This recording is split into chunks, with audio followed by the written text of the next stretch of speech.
to another episode of Tiny Nest. I'm Kiva.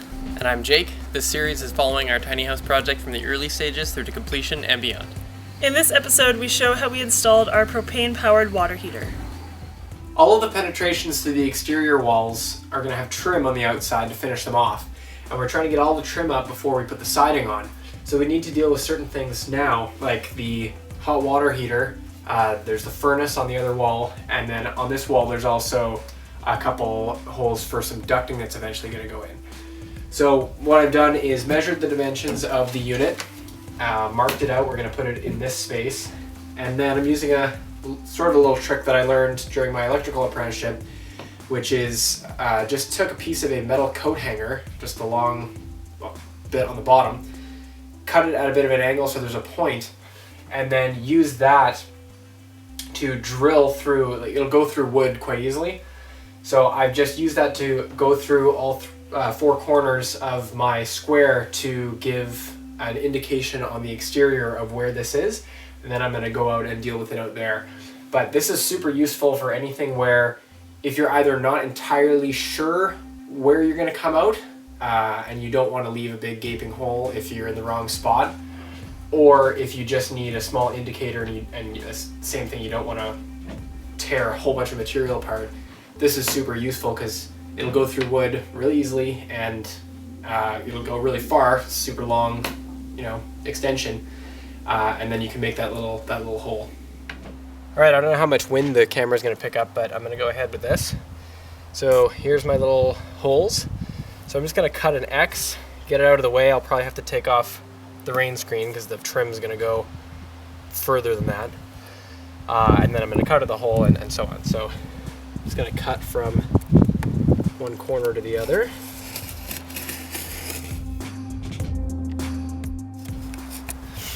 And I'm planning on using a skill saw, so I'm going to cut a little bit more so that I can fold the paper further from the cut line so that I'm not catching it with the saw blade.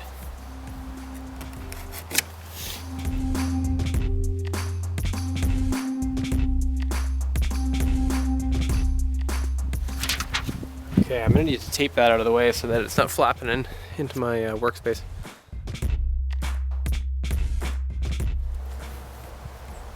Okay, I'm just going to make some cutting marks using my little indicative holes as guides. This is very similar to how we did the windows. Okay, I'll just grab the skill saw and see if I can slice that out of there. Try to do this carefully, make a nice clean hole.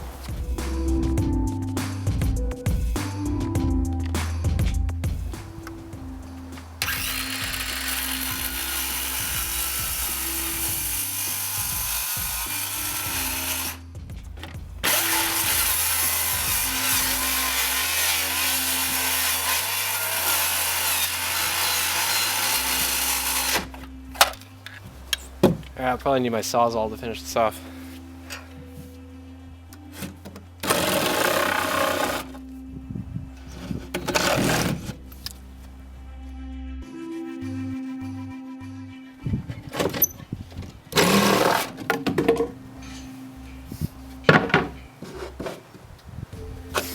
Alright, I can see that I didn't go low enough on the bottom here.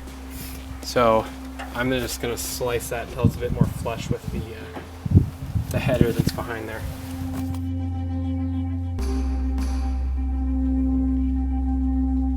Okay, let's see if the thing fits in there.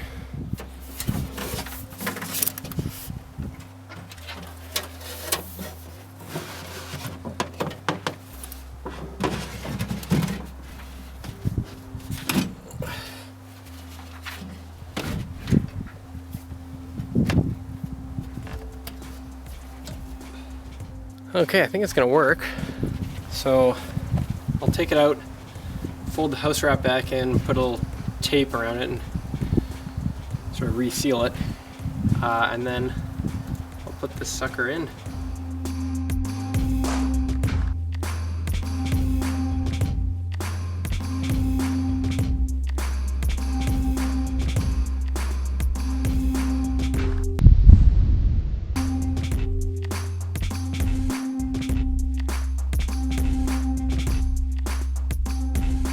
I just realized that this plastic cap nail is going to be in the way, so I'm going to have to pop that out before I can slide the thing in its permanent spot.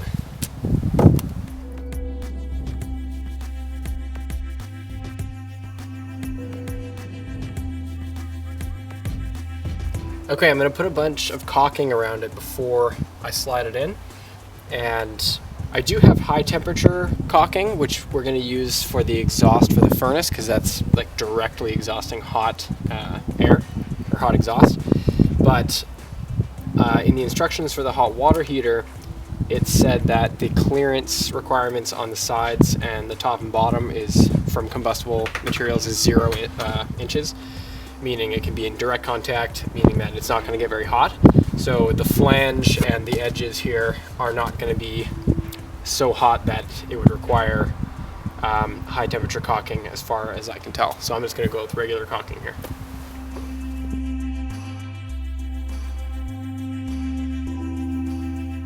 On the windows we left the bottom uncaulked, but because this doesn't have a pan, it's kind of a different thing, basically just relying entirely on the sealant. It's going to work to just have the whole thing sealed, I think. I think it'll be better. Alright, I can see the caulking spewing around, so it's a good sign. I'm just going to put some screws. I'm going to start in the bottom because the thing is kind of sticking out past the header and it's tending to want to fall in and the bottom's coming out. So I'm going to push the bottom in to get it into place, screw it in, and then I made it so that these screw holes should line up with studs, so we'll get good fastening on the edges there.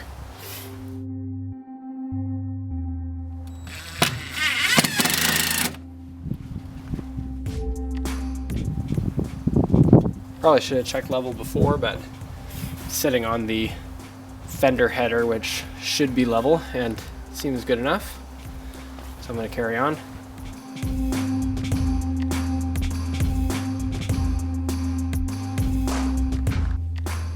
Alright, I was using, I believe these are 1.5" screws, because I'm going through the sheathing and then into a stud. But up here there's just the sheathing, so I'm going to go grab some shorter screws, because there's no sense in screwing some massive screw that's just going to poke right through the sheathing on the other side. Alright, I got these little baby guys. They're probably still too long, but it's what I got, so I'll make it work.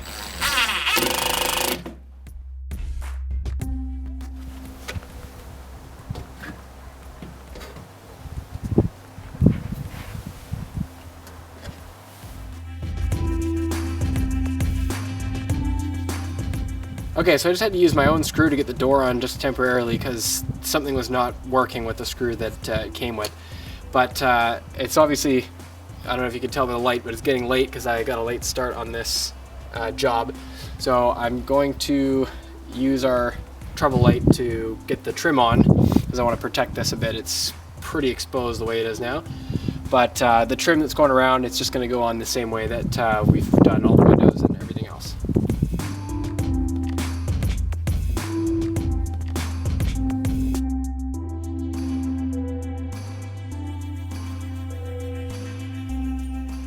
Alright, roughing in the plumbing now, and the unit comes with these little copper stub outs for a hot water output and cold water inlet, and then it also comes with these little fittings that have a threaded brass side, and then they've got a friction fit with little teeth just like the shark bite style fittings on the other side, and so that just pushes onto the copper stub out and bites, and that's good to go.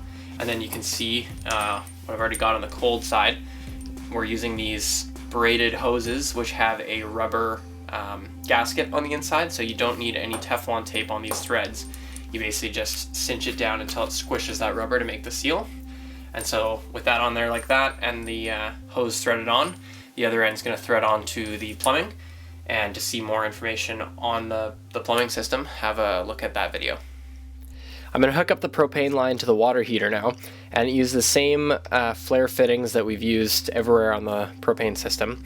The only difference is I've got an extra sort of little adapter here to change the direction of the fitting. As you can see, I've already got this curved around to meet up with it, and the little stub out for accepting the hard line is pointing obviously this way. So to get the hard line to meet up with that, I'd have to do this big massive curve and get in, come straight at it basically.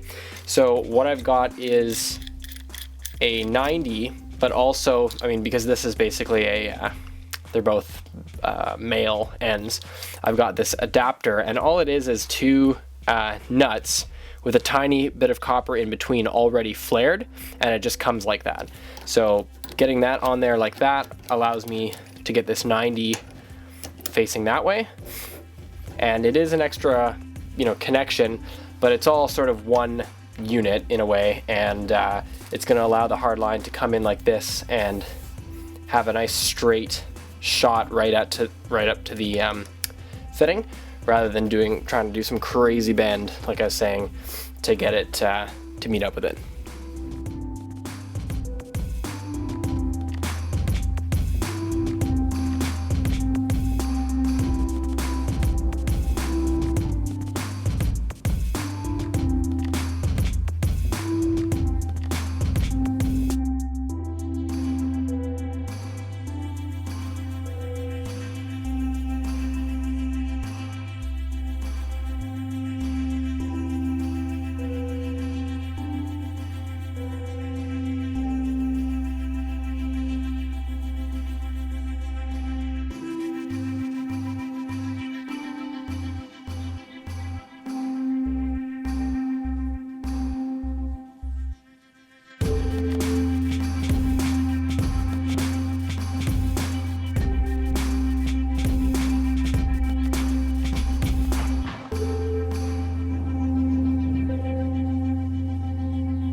If you want to see some of our previous videos, click on the preview tiles, and subscribe if you want to follow our progress.